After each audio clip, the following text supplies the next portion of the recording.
had elected a government in Israel that was generally right and center-right, though it had some leftist elements in the form of the Labor Party. So already you had a divergence of governments that were going in different directions. But there was also potential for major divisions between the American and Israeli government for the first time in a long time, along some very crucial issues to both countries.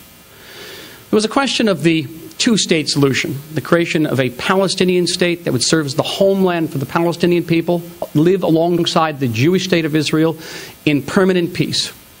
And the government of Prime Minister Benjamin Netanyahu agreed that no Israeli should be ruling over Palestinians. We wanted the Palestinians to enjoy all those rights that are consonant with independence, with sovereignty, save those rights that could harm Israel.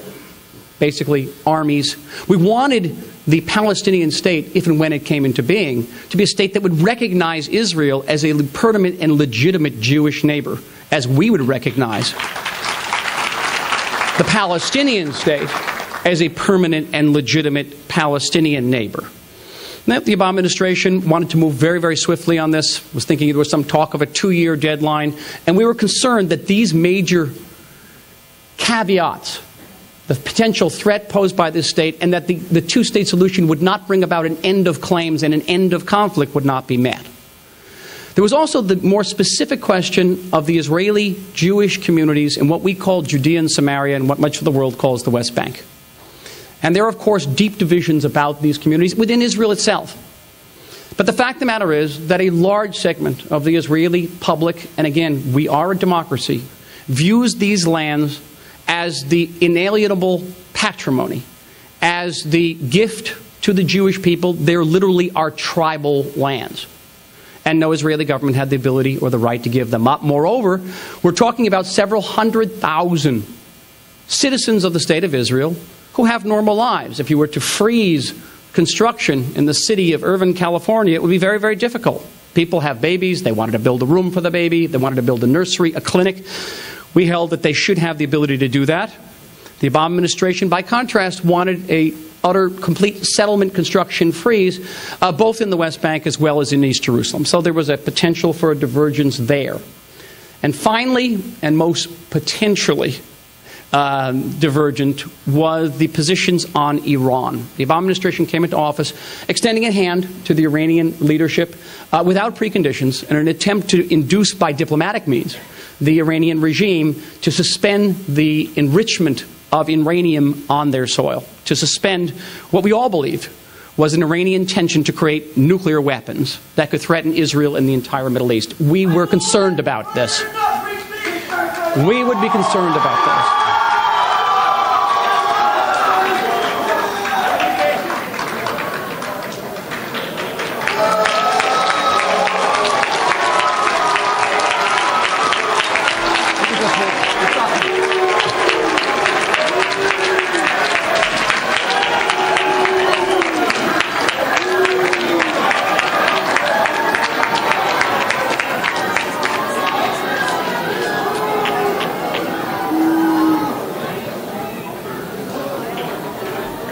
Yo.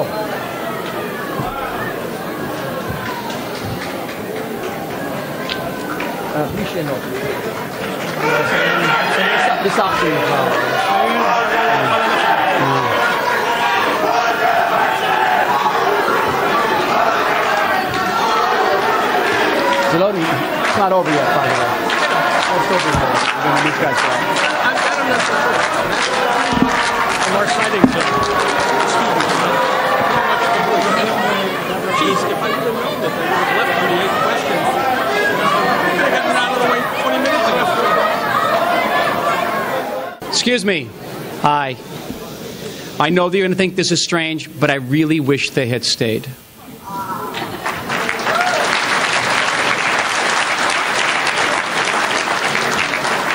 I appreciate you all, but it was that community I wanted to address as well. Important that they hear, as I listen to them in Washington.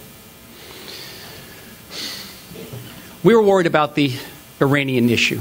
Iran poses not one, but multiple existential threats to Israel. Not just the threat of putting a nuclear warhead on top of a missile, and the Iranians have an abundance of these missiles that can hit any city in the State of Israel. but also that Iran could pass on that technology to Hezbollah, to Hamas, its proxy terrorist groups, to iron out almost all of our differences, and how we have come to see the issues confronting both the United States and Israel in the Middle East almost identical on the same page. On the two-state solution, the Prime Minister Netanyahu gave a speech in Israel last June in which he set out not preconditions for the creation of a Palestinian state, but two caveats. One caveat was, as mentioned, that the Palestinian state comes into being as a demilitarized state. That doesn't mean it can't have security forces. We are working very closely with American-trained Palestinian security forces that have now deployed in 4 West Bank cities and have enabled the Israeli Defense Forces to remove from those cities. And that's a great accomplishment. But we did not want the Palestinian state to have missiles that could rain down on our population centers as they've rained down from Gaza and from Lebanon. We did not want the Palestinian state to have an air force that could shoot down our airliners coming in and out of Ben Gurion Airport. We did.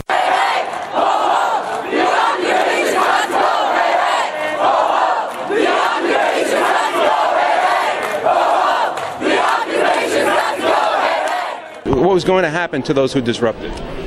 In this particular case, we've had 12 individuals that we've arrested for a penal code section which has to do with disrupting a public event on university grounds. It's a misdemeanor. We're going to be processing those arrests, and we'll be submitting them to the district attorney's office for consideration of filing the charges. Why wasn't there more of a deterrence between the disruptive section and the stage to be a visual deterrence? You had no police in between the disruptive section. They had no cops in their line of view. Was that a conscious choice? No, to the contrary, we did. We had plainclothes and uniformed police officers that were up in the front. So we felt that we had sufficient security in terms of dealing with that. We anticipated the likelihood of some sort of interaction such as what we had here. We need to have our uniformed presence here so that we could deal with them immediately. What was the policy? I think if the university is stronger in its policies of acting responsibly for those who are disruptive and putting them through a judicial review and considering acts like suspension and expulsion, you'll cause many of those people. There's nothing wrong with a student who disagrees with the ambassador to come and ask a question in a dignified way and disagree in a proper fashion. That's the concept of America. But to use force and intimidation is antithetical to the very principle of a university, which is supposed to be an expression and an exchange of diverse ideas. We came from the Holy Land, from the land that we fight. Okay. He's a Jew, Israeli. I'm a Palestinian. You will laugh now if I answer your question, because I was born for a Muslim family. I was adopted by Orthodox Jew, and I was raised as a Catholic. Where? Back home, in Bethlehem, in Israel, in Palestine. You name it the way you want. And what do you think of the way that the Muslim students behaved today? See, first of all, I'm not defending Muslim student. This is improper behavior. Whomever behaved this, whether Israeli or Jewish or Muslim, whomever, this is not the proper behavior, okay? And this is not the Islam behavior. I studied the Islam for 3 years. I studied the Old Testament, the New Testament for 10 years. And in each religion, it says, sorry for that, it says negotiate, respect. And the reason in the Middle East we cannot reach a peace agreement because we have no respect. I can make and I can disagree with the ambassador in a proper way. Let him speak, let him finish his speak, and then I can ask him questions. I can push him to the corner by my questions, right? That's not the proper behavior, and I'm so sorry. I would say it as a Muslim, as a Palestinian, I'm so sorry for such behavior, and especially in UCI. And the last note I want to say, those kids, I call them kids, they were born here in America. The ambassador mentioned the hospitality of the Middle East. Because they were born here, they think this is the way to be an American, to be Americanized. This is not an American behavior too. They're wrong. This is not an American culture. It's what they're hearing from the extremist parties. I lost 2 of my brothers on the hand of the Israeli soldiers. And here's my hand to the killer of my brothers, said, let us make peace. Okay? I'm not calling for revenge. Do you think this campus has too tolerant an attitude towards this kind of agitation? Well, unfortunately, I came maybe 3 years ago here. I came here 3 years ago, and I see the same hatred. The hatred in this university. Where? In this university, in the campus of Irvine, unfortunately, is growing. You see it from whom? Mainly from the Palestinian, or I would say not the Palestinian, from the Muslims. Because you can be a Muslim, you can be Indian, and you can be a Muslim. You can be Pakistani, a Muslim. And if you ask me what I'm doing here, leaving behind me 3 kids for the last 5 years back home in Palestine, I'm a political refugee. I've been granted an asylum in this country. In America? In America. By the American government? Yes. Because what would happen if you went back there, back to Palestine? Because I was facing a life threat by the extremist religious Hamas. And that's why I'm here. So I paid the price on both sides.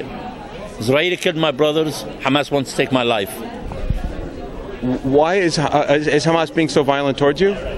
Yes, they did, they do, and they still. Why? Because of my belief that I'm saying that the Jew have the right to exist and the Jew have the right to have their own state, which is Israel. And I said we have to share both sides. Israel and Palestine live side by side, and I believe in two-state solution. I don't care what the politicians say. I don't care what the presidents of this country say. I care of what I'm saying, I believe. Well, I hope this will come an end, because before the Palestinians need to get rid of their own occupation, inside themselves occupation, before to get rid of the Israeli occupation. Who's their own internal occupation? Which is the occupation by the Fatah movement and the Hamas movement. Those are the greatest and the largest politics and well-armed movement, whether either in the West Bank or in Gaza Strip. And we've seen on the TV screens how many innocent Palestinians on both sides, whether they represent Fatah or Hamas, they lost their life.